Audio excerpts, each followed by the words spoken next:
The night air was crisp, carrying the faint scent of autumn leaves as I sat on my porch, staring at the glowing screen of my phone. The past few weeks had been a whirlwind of suspicion, gut-wrenching doubt, and a sickening certainty that my wife, Claire, was hiding something. I had loved her for over a decade, trusted her with my life, and now, that trust was unraveling thread by thread. Claire and I had met in college, a textbook love story at first glance. She was the fiery, adventurous one, while I, Ethan, was the grounded, logical counterpart. We built a life together, a marriage filled with shared laughter, weekend getaways, and quiet moments of comfort. But lately, something had changed. She had grown distant, her once warm gaze now cold and guarded. Late nights at work, hushed phone calls, and a sudden obsession with her appearance. All red flags I had initially brushed aside. Maybe she was just stressed. Maybe I was overthinking. But deep down I knew. One evening, as she showered, her phone buzzed on the nightstand. I hadn't meant to invade her privacy, but my fingers moved on their own, unlocking the screen with ease. After all, we had always known each other's passwords. What I saw turned my stomach into a pit of acid. A string of texts from an unknown number. Last night was incredible. I can't stop thinking about you. Can't wait to see you again, babe. My heart pounded as I scrolled, each message driving another nail into the coffin of my marriage. Photos, locations, time-stamped proof of her betrayal. The name attached to the number made my blood run cold. Ryan, my old high school friend, someone I had once called a brother. I felt the weight of my entire world collapse around me. My hands clenched into fists, my breath shallow. It wasn't just betrayal, it was humiliation. A decade of love reduced to secret rendezvous and empty words. But I didn't confront her. Not yet. Instead, I started gathering evidence. I combed through her social media, noting inconsistencies in her alibis. I checked our shared bank statements, tracking expensive dinners and hotel charges that she had never mentioned. My suspicions turned into certainty. One night, when she claimed to be out with friends, I followed her. Parked outside a dimly lit bar, I watched as she leaned in close to Ryan, laughing, touching his arm, looking at him the way she used to look at me. When they disappeared into the hotel across the street, my vision blurred with fury. That was the moment I decided I wasn't just going to confront her. I was going to expose her. But I needed the perfect plan. The idea came to me in the stillness of the night as I lay awake, staring at the ceiling. Claire was asleep beside me, unaware that her world was about to come crashing down. Social media, the very platform where she presented herself as the perfect wife, the doting partner. The place where she painted our marriage as picture-perfect while she met her lover in secret. I was going to use her own curated image against her. As dawn approached, I finalized the plan in my mind. Step 1. Collect every bit of irrefutable proof. Step 2. Craft a narrative that left no room for doubt. Step 3. Let the world see the truth. The thought of revenge tasted bittersweet, but the pain in my chest hardened my resolve. Claire had shattered my trust, and now, I was going to shatter the facade she had so carefully built. The next morning, I woke up with a strange sense of clarity. The pain of Claire's betrayal was still there, a dull ache in my chest, but it was overshadowed by a newfound determination. I wasn't going to let her get away with this. Not quietly, not discreetly. She had chosen to make a mockery of our marriage, and now, the truth was going to be laid bare for everyone to see. I spent the next few days meticulously gathering evidence. Claire had no idea that every message, every call log, and every sneaky hotel visit was being documented. I took screenshots of her text conversations, saved the location history from her phone, and even retrieved deleted messages from our cloud backup. It was all there, undeniable proof of her infidelity. But I wasn't going to just expose her with words. No, I needed impact. I needed this to shake her world the way she had shattered mine. That's when I decided to make a video. Using the pictures, messages, and even surveillance footage from our home security system, where she had snuck in late at night, thinking I was asleep, I started piecing together a damning montage. I added captions detailing the timeline of her affair, explaining how she had lied about working late while she was wrapped in another man's arms. The most damning part? I found an old post she had made on Facebook a year ago. Marriage is about trust, loyalty, and respect. If you don't have those, you have nothing. Oh, the irony. I included that post in the video, right before revealing all the proof of her disloyalty. It was poetic justice. As I worked on my plan, I remained as normal as possible around Claire. I didn't want her to suspect anything. I kissed her on the forehead when I left for work. I smiled through gritted teeth when she told me she'd be staying late again. But each lie only fueled my resolve. Then, the night before I was set to go public with everything, something happened that nearly pushed me over the edge. Claire came home late, her hair slightly disheveled, the faintest hint of cologne that wasn't mine clinging to her skin. She slipped into bed beside me, sighing contentedly. I couldn't hold back. Long night. She hesitated. Yeah, work was exhausting. The audacity. I turned to face her in the dim light. You sure about that? Her body tensed. What do you mean? I held her gaze for a long moment, letting the silence stretch between us, waiting to see if guilt would crack through her facade. But she just forced a smile. You're acting weird, she said, brushing my concern away like it was nothing. That was it. That was the moment I realized she didn't feel even the slightest bit of guilt. She thought she was untouchable. The next morning, as she left for work, I uploaded the video to Facebook, Instagram, and Twitter. The caption was simple. The truth always comes out. #LoyaltyMatters, #CheatersExposed. Within minutes, my phone started blowing up. The post was being shared, commented on, liked at an alarming rate. Mutual friends were messaging me in shock. Some were supportive, while others simply sent stunned reactions. Then, the messages from Claire started coming. Claire, Ethan, what the hell is this? Take it down. Claire, call me. Now. Claire, are you serious? You're ruining my life. I ignored them. Let her sweat. Then Ryan's number popped up on my screen. Decline. By lunchtime, the video had gone viral in our social circle. Old friends, colleagues, even distant relatives were reaching out. People who had once admired Claire's perfect marriage were now seeing the truth. And then came the best part. Claire's boss saw the video. She worked for a high-end marketing firm that prided itself on family values. A scandal like this. It wasn't a good look. By the time Claire finally got home, she was a wreck. Her eyes were red, makeup smeared, hands shaking as she stormed into the house. What the hell is wrong with you? I leaned back on the couch, completely calm. Oh, now you want to talk? You posted our private life all over the internet, she screamed, throwing her phone at me. It bounced off the armrest. I lost clients today because of this. Do you have any idea what you've done? I stood up, stepping closer until we were inches apart. You lost clients? I let out a humorless laugh. Claire, you lost your dignity. You lost your marriage. You lost any shred of respect anyone had for you. She opened her mouth, but I held up a hand. I trusted you. I said, voice low, steady. I gave you everything, and you threw it away. The least you can do is own it. Tears welled in her eyes, but I wasn't falling for it. She reached for my arm, but I pulled away. Ethan, please. We can fix this. You didn't have to do this. Oh, but I did. Her phone buzzed again. Another notification. Another reminder that her entire world was crashing down. And for the first time in a long time, I felt at peace.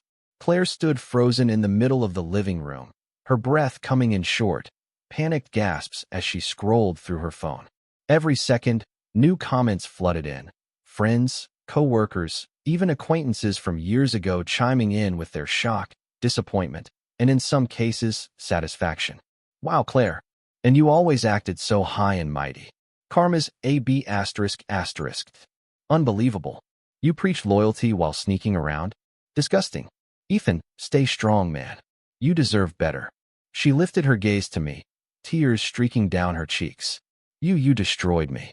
I crossed my arms, my expression unreadable. No, Claire. You destroyed yourself. I just made sure everyone saw the real you. Her lips trembled.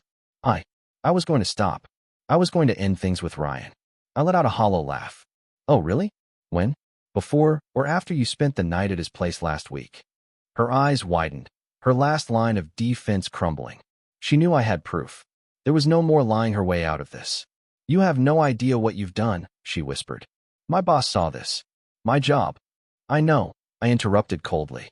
You worked at a company that valued integrity. Guess that doesn't look too good when one of their senior managers is publicly exposed as a cheater. She sank onto the couch, gripping her head in her hands. They put me on leave. I might get fired. I stared at her, unfeeling. Actions have consequences, Claire. You thought you could play both sides, have a loyal husband at home while sneaking around with your lover. Now, you're paying the price. Her phone rang, and when she saw the caller ID, she visibly flinched. I smirked. Ryan. She hesitated before declining the call. Not so eager to answer now, huh? I said. Let me guess, he's panicking too. His wife found out, didn't she? Claire swallowed hard, but said nothing. I stepped closer, lowering my voice. Let me save you the trouble. Yes, she did. And she's just as furious as I was. She messaged me. Actually, thank me for exposing the truth. And guess what? She's divorcing him. Claire's whole body tensed. No, that can't be right. I pulled out my phone and scrolled through my messages before holding it up for her to see. There it was, a message from Ryan's wife, Samantha. Thank you for bringing this to light. He's done. I already called my lawyer. Claire's breathing turned ragged. He didn't tell me. Of course he didn't, I said, shrugging. Because just like you, he thought he could keep living a lie. Now he's about to lose everything. Her phone buzzed again. This time, it was a text from Ryan. We're screwed. My wife is leaving me. I can't do this. Don't contact me again. She read it in disbelief, her hands shaking as she gripped the phone. Then, like a switch had flipped, she turned her rage toward me. This is your fault, she screamed. You had no right to air our private life to the world. I scoffed. Private life? You mean the life you made a mockery of? I stepped closer, my voice sharp. No, Claire. You don't get to play the victim. You did this. I just made sure you couldn't hide from it. Her breathing was heavy, wild, desperate. You ruined everything, she choked out. I let out a slow exhale, my voice steady. No, Claire. You ruined everything the moment you decided I wasn't enough for you. For the first time since this started, she had nothing left to say. She just sat there, silent and broken, as her world collapsed around her. Claire remained on the couch, staring blankly at her phone screen. Her breath came in shallow, uneven bursts as the weight of everything settled on her shoulders. She had lost control of the narrative. No more lies, no more excuses, just the cold, undeniable truth laid bare for the world to see. I watched her, arms crossed, my face devoid of sympathy. I had spent too much time drowning in my own pain because of her betrayal. Now, it was her turn to feel it. The notifications kept pouring in. Some messages were from friends, cutting ties with her. Others were from coworkers, gossiping about how fast the news had spread in the office. And then there were the ones from her family. She hesitated before opening a message from her younger sister, Emily. Claire, Mom and Dad saw everything. They're devastated. I don't even know what to say to you right now. I need time to process this. Claire let out a broken sob, clutching her phone as if holding it tighter would somehow erase the words. Even my own family is turning against me, she whispered. I sat down across from her, my tone calm but firm. What did you expect? They loved me like a son, Claire. They thought we had something real. Now they know the truth. You didn't just betray me. You shattered their trust too. She lifted her tear-streaked face, her eyes pleading. I didn't want to hurt anyone. I made a mistake. I leaned forward, my expression hard. A mistake is forgetting an anniversary or saying something in anger. What you did was a choice. Repeatedly. For months. You lied to me, to our families, to everyone who trusted you. And now you're upset because the world sees you for who you really are. She recoiled as if I had slapped her, but she didn't argue. She couldn't. A tense silence filled the room before she finally spoke again, her voice barely above a whisper. What happens now? I exhaled slowly. We're done, Claire. I already contacted a lawyer. You'll be hearing from them soon about the divorce. Her hands gripped the fabric of her shirt as she struggled to steady her breathing. You're serious. Dead serious, I said, my voice unwavering. I've spent too much time being lied to. I'm done. I deserve better. She opened her mouth as if to protest, but she saw the certainty in my eyes. There was no changing my mind. Then, almost as if the universe wanted to drive the final nail into the coffin, her phone buzzed again. A new email. Her eyes flickered to the screen, and whatever small glimmer of hope she had left disappeared. Subject: termination of employment. Her hands trembled as she clicked on the message. Claire, after careful review of recent events and how they impact the company's reputation, we regret to inform you that your employment has been terminated, effective immediately. The words blurred together as fresh tears spilled down her face. No, no, no, she mumbled, shaking her head. I stood, grabbing my jacket. Like I said, actions have consequences. She looked up at me, desperation in her eyes. Where am I supposed to go? I shrugged. Not my problem, Claire. I gave you a home, a life, my trust. You threw it all away for a fling. Now, you get to figure out how to pick up the pieces. For the first time, I saw real fear in her eyes. The reality was setting in. She had lost everything. As I walked to the door, she let out a strangled sob. Ethan, please. I stopped but didn't turn around. Goodbye, Claire. And with that, I walked out, leaving her behind in the wreckage of her own making. I stepped out into the crisp evening air, inhaling deeply. The weight that had crushed me for months was finally lifting. The burden of betrayal, of pretending everything was fine when it wasn't, was gone. Claire's sobs still echoed faintly behind me, but I didn't turn back. She had made her choices, and now she was living with the consequences. I got into my car and drove aimlessly at first, my mind replaying everything that had led to this moment. The late nights wondering where she was. The gaslighting. The lies. And then, the final confirmation, the affair. But unlike before, when these thoughts would bring a suffocating pain, now they only fueled my sense of closure. My phone buzzed. I glanced at the screen, messages from friends and family poured in. Jake, saw the post. Damn, man. You really did it.